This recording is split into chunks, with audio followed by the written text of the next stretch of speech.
કચ્છ જિલ્લાના માંડવી તાલુકાના ગોધરા ગામે યુવતીની હત્યાની ઘટનાના ઘેરા પ્રત્યાઘાત પડ્યા છે. તો ગોધરા ગામે ગૌરી ગરવા નામની યુવતીની તલવારના ઘા ઝીકી કરપીને હત્યા કરી દેવામાં આવી હતી. ત્યારે યુવતીના પરિવારજનોને ન્યાય મળે અને આરોપી વિરુદ્ધ કડક કાર્યવાહી કરવામાં આવે તેવી માંગ સાથે ભુજમાં વિશાળ રેલી પણ યોજાઈ હતી. હાથમાં પોસ્ટર સાથે આરોપીને કડક સજા થાય તેવી માંગ સાથે મૌન રેલી યોજી કલેક્ટરને આવેદનપત્ર પાઠવવામાં આવ્યું હતું. તો આ કેસમાં એસઆઈટી રચના કરવામાં આવે અને મજબૂત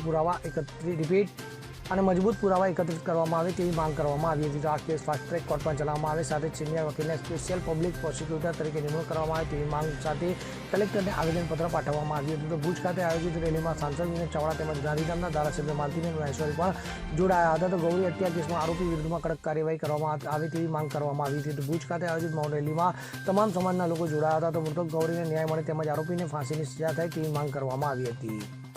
જી 30 તારીખે સવારના વહેલી સવારે લગભગ 6 વાગ્યાના સુમારે ગોધરા ગામે એક મારી ભત્રીજી જે ભોગ બનનાર છે એ મારી ભત્રીજીનું બહુ જ ક્રૂર રીતે હત્યા કરવામાં આવેલ.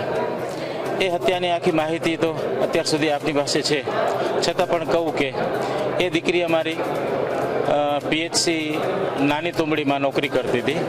ગોધરા એના નિવાસસ્થાનેથી રોજ સવારે 6 વાગ્યાની બસમાં બેસી અને એ નોકરીએ જતી હતી. મે બી કદાચ આ જે હત્યારો છે એના સંપર્કમાં 3-4 મહિના થયા તો એવા અમને ન્યૂઝ મળ્યા છે. અને બહુ જ બળજબરીથી જ્યારે એ નોકરી જતી ત્યારે પણ ઘણી વખત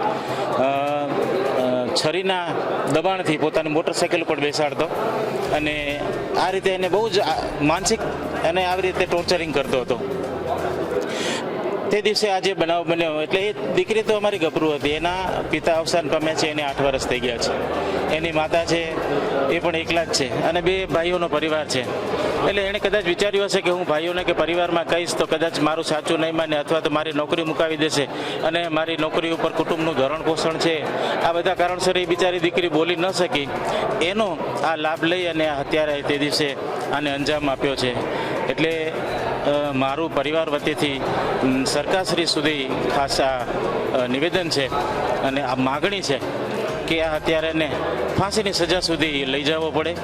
પોલીસને એ જ વિનંતી છે કે આમાં કોઈ પણ લૂપહોલ રહી ન જાય, કાયદાની કોઈ છટકબારીનો ઉપયોગ ન થાય અને એને સંપૂર્ણપણે ખૂબ જ ન્યાયપૂર્વક એને આ પરિવારને લાગણી સાથે ન્યાય મળે અને હત્યારાને ફાંસી સુધી લઈ જવામાં ન્યાય, કાયદો, વ્યવસ્થા, પોલીસ અને કલેક્ટર સાહેબ સૌ ભેગા મળી અને મદદ કરે તો અને તો જ આ પરિવારને સાંત્વના મળશે. અને એની સાથે સાથે આ દીકરી ફક્ત ગરવા પરિવારની નથી, આખા સમાજની છે, આખા જિલ્લાની, રાજ્યની કે દેશની છે. એટલે જ અમારું આજનું જે મૌન રેલીનું આયોજન હતું એ પણ ફક્ત કચ્છની કે પરિવારની દીકરી નહીં પણ ભારતની, રાજ્યની, કચ્છની અને સંપૂર્ણ દરેકે દરેક સમાજની દીકરી છે. એ રીતે જ આપણે આને રેલીનું આયોજન કરેલું છે અને ફક્ત આ જ આશા સાથે કે આ દીકરીએ તો પોતાનો જીવ આપ્યો છે પણ ભવિષ્યમાં આવી કોઈ ઘટના ન બને, આપણા પરિવારની કોઈ ગોરી સાથે ભવિષ્યમાં આવું ન બને એ માટે એક ધાક બેસાડતો ચુકાદો થાય અને હત્યારાને આવી જ કડક સજા થાય એ માગણી માટેનું આયોજન છે. અને એ માગણી માટે છેલ્લે સુધી અમે પણ પરિવાર સાથે અને બધા જ અત્યારે જે આગેવાનો આવ્યા એની સાથે લડી લેવાની તૈયારીમાં છીએ. આવી નોંધ છેક સરકાર સુધી પહોંચાડવા આપ સૌ મિત્રોને મારી વિનંતી છે. ધન્યવાદ. Bureau report CN24 news. હવે જુઓ દેશ દુનિયાની તમામ ખબરો તમારી આંગળીના ટેરવે.